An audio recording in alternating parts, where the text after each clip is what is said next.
welcome back to Lorde Lore, the show where we go over all the Lorde lore. Alright, today we got a lot to talk about, because Lorde did that thing where she posted all at once on Instagram and gave us some updates, including hinting at new music, showing off some behind the scenes of Melodrama during its production, and posting the tiniest little text from Taylor Swift, just the tiniest thing. These are always fun. You never know if it's going to be anything crazy.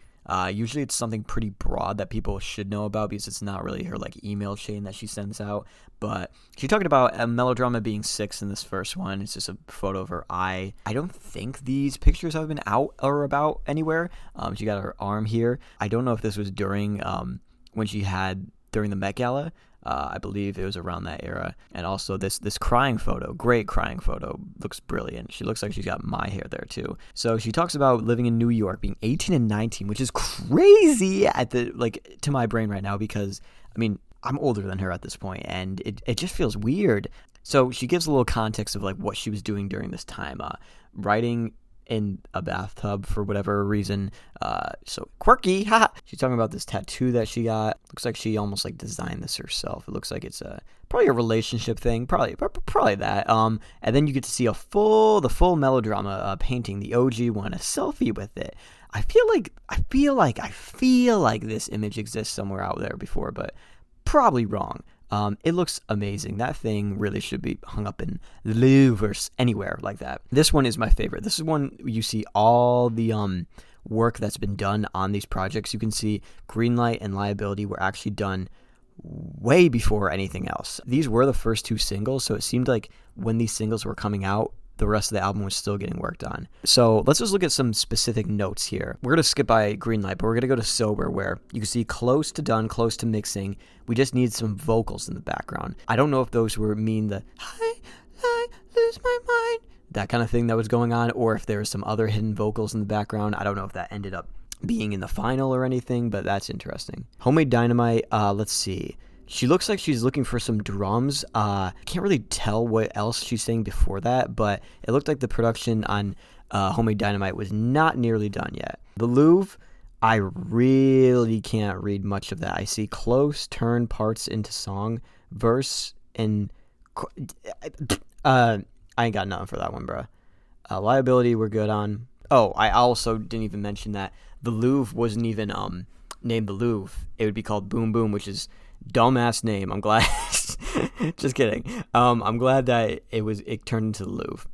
You see a supercut go right after Liability, which it kind of makes sense. I do like that Liability is kind of near the back end of the album. I'm glad it ended up that way.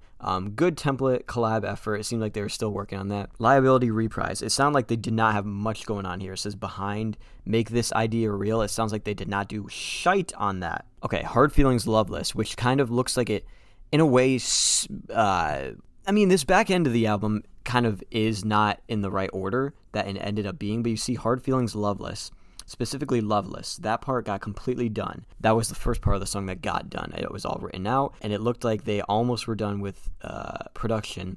Weirdly, Hard Feelings looked like it was almost done to being, the production was there before the music was there. So maybe one thing might have happened there was that song was produced just for fun, and they just knew that they wanted to make a song around it. That seems like what happened there, which is pretty interesting. Sober 2, looks like they took a little break at. Rider in the Dark, they completely finished everything, just needed to mix. And then Perfect Places, they were a little behind on the production. They didn't really know what they were doing for that one, which is also interesting because that turned out to be, I think, the 3rd single. Let's say this is was happening when the stuff was getting released. I guess Perfect Places kind of got finished up and immediately released. Maybe. I also don't know what the little red marks are next to all the production status lines. I don't know exactly what they signify. It could be songs that they're kind of stunted on, or parts that they're stuck on maybe. But yeah, this is it. There's a lot to break down here, and it's kind of fun to see this. Here we see her idea of the design stage, the little box structure, which is pretty cool. Okay, here we get that weird little Taylor Swift text. Apparently Lorde is saying a lot here.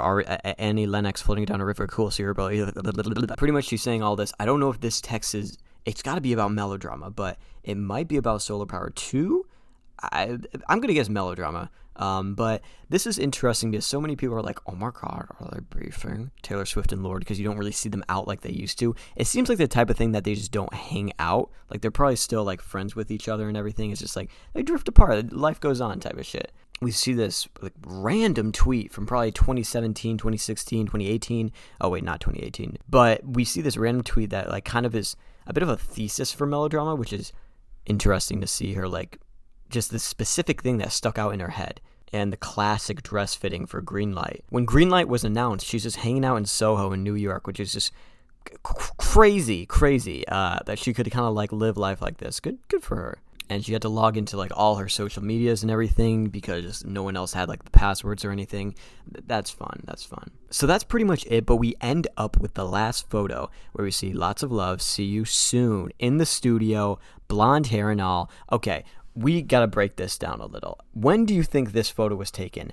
Well, let's see when exactly she had the blonde hair. When was that like started? I believe it was around June of last year. All right, so it's been like a full year of blonde stuff, and you can see here like she has her roots kind of grown out, just a bit grown out.